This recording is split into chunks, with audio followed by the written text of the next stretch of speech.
Okay.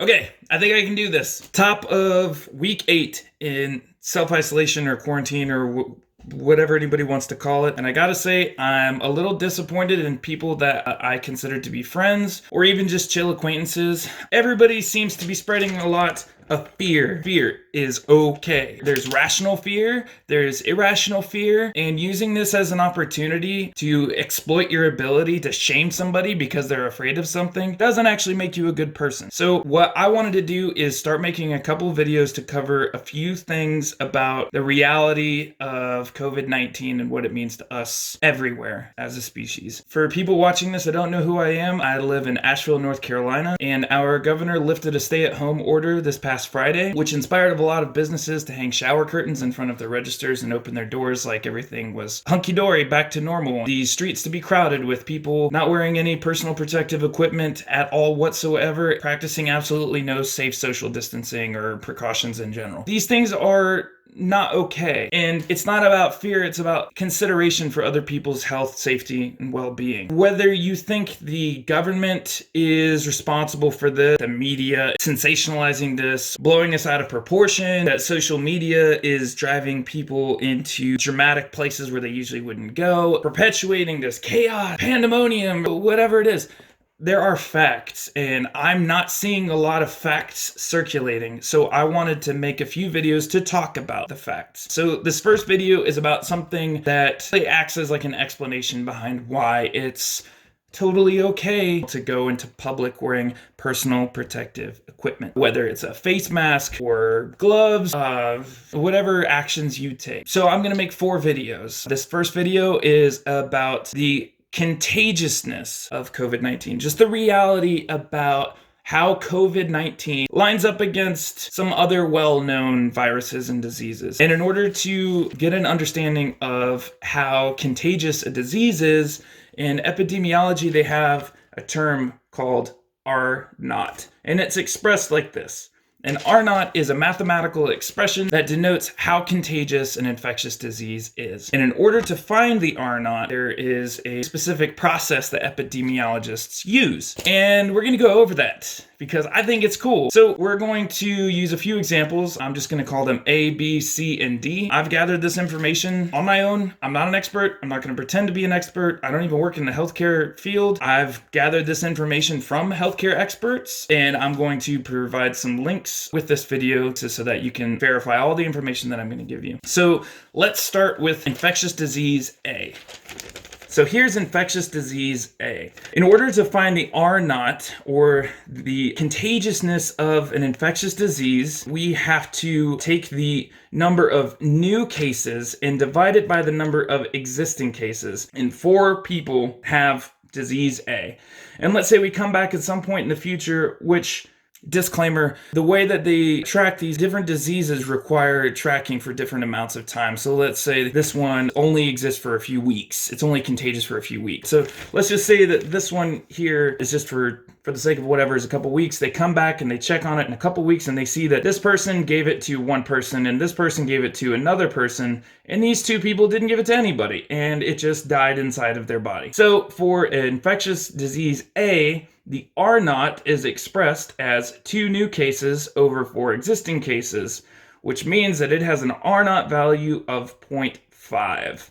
So I put an example of something like that, which would be MERS. MERS has an R Naught of less than 1. So if an infectious disease has an R Naught of less than 1, that means it's gonna die. That typically means it doesn't pose that much of a threat. Now, gonna move on to B, the second infectious disease. So I've got that here. So here's B. Again, we have 4 people. Again, that's whenever we first see them, and then let's say we check on them again at some point in the future. Let's say for B, it's a couple months. So let's say this person gives it to one person. This person gives this disease to 2 people. Let's say this person doesn't give it to anybody, and this person gives it to 1 person. So of the 4, originally, they give it to 4 new people. So B has R naught value of 1, and they consider this R naught value to be stable. So something like the seasonal flu has an R naught value of 0.9 to 2.1 on average. And again, I'm not talking about mortality rate here. That's part of the misinformation that's being spread around, thinking that something like a mortality rate is a decent enough metric to get a conclusive picture about how serious a disease is. It's not. There are a lot of factors to consider. I'm just talking about contagiousness. The third infectious disease, let's say this is C. You have your 4 original. The first person gives it to 1, the second to 2. Let's say this person gives it to 2 people, and let's say this person gives it to 3 people. Now, mind you, all of this too, this is without a vaccine. In order to calculate the R naught of something, it has to be unmitigated. So we have to be able to check in with people that originally had the disease and also come back at a future date without a vaccine or any mitigation to see how many people they transmitted it to. So obviously, depending on which country you're in and what resources your healthcare system has available to it, culture, society, financial reasons, whatever, there's a vast sea of reasons why this information is going to vary and why it's really important to have an organization like the World Health Organization, a 72-year-old organization that the United Nations has, whose singular responsibility is the health of the planet. That's why it's good to have organizations like that that have access to information from all over the world, because they can gather these sample sizes from countries of varying demographics, financial age, population centers, so on and so forth, and they can see a more accurate picture of what these numbers look like. So anyways, back to C. So the third infectious disease, C, seems to be spreading. So you have 4 original people, and when you come back and check on it, there are 8 more. People remember the Ebola outbreak a few years ago. This R naught value is 2. Ebola roughly has an R naught value of around 2. And back to the seasonal flu, unmitigated, it does have the potential to have an R naught value of 2.1. Again, I'm not talking about mortality rate or anything. I'm just talking about how these things spread. So moving on. Let's get to the most extreme case. Totally, everybody panic. This is out of control, extreme case. D, the 4th one. D is insane and unmitigated, could potentially be like an extinction level event. Let's say with D, you've got 4 people. We see that this person gave it to 20 people, this person gave it to 15 people, this person gave it to 15 people, and this person gave it to 12 people. That's 72 new cases from the 4 that were existing before. So obviously it has an R naught value of 18. It is considered spreading, and an example of this would be the measles. The measles had an R naught value of 18. So obviously the measles posed a very serious threat. And we responded to that threat. We responded to it as we respond to a lot of health health crises all over the world, with science, intention, with kindness. So we responded to measles the way that we respond to a lot of things. Diseases come and go. They are very contagious. They're not very contagious. They're very deadly. They're not deadly. This video is just about the contagiousness of COVID-19, which is called COVID-19 because it is a coronavirus that was discovered in 2019. COVID-19 has a R naught value of 2.2 to 6.5, which means on average for every 1 person that contracts this infectious disease, COVID-19, 2.2 to up to 6.5 people will get coronavirus. They will get COVID-19.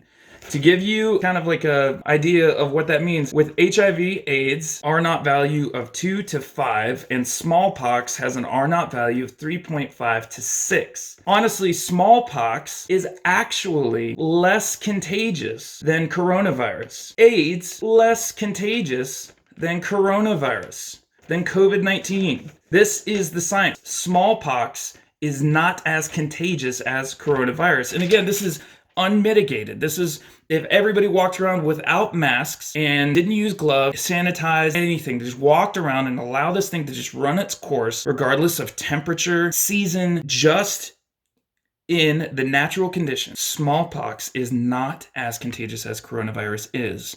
So before we jump on the bandwagon of shaming people for taking healthy precautionary steps like wearing a mask to a grocery store, or if they wear it in their car, that's fine. Maybe they want to feel safe. It's okay for people to feel a broad array of things right now. It is not okay to make them feel shitty for feeling that way. I just wanted to, again, make a couple videos. This first one is about the contagiousness of coronavirus, and hopefully this is some information that'll be useful to people. Again, I didn't see R Naught being discussed or shared at all in my friend circle, as well as other friend circles outside of that friend circle. So the next video I'm going to make is going to be about the mutation of coronavirus. So really why it's considered a novel coronavirus, and basically how adaptable it is. I also kind of wanted to make a video talking about the myths about the origin of the coronavirus. There's a lot of speculative information out there, and I'm just going to give hard facts that I'm going to put here available for people just in case they don't have the time or they don't want to go exploring the internet or whatever. I'm going to post links and I'm going to do the work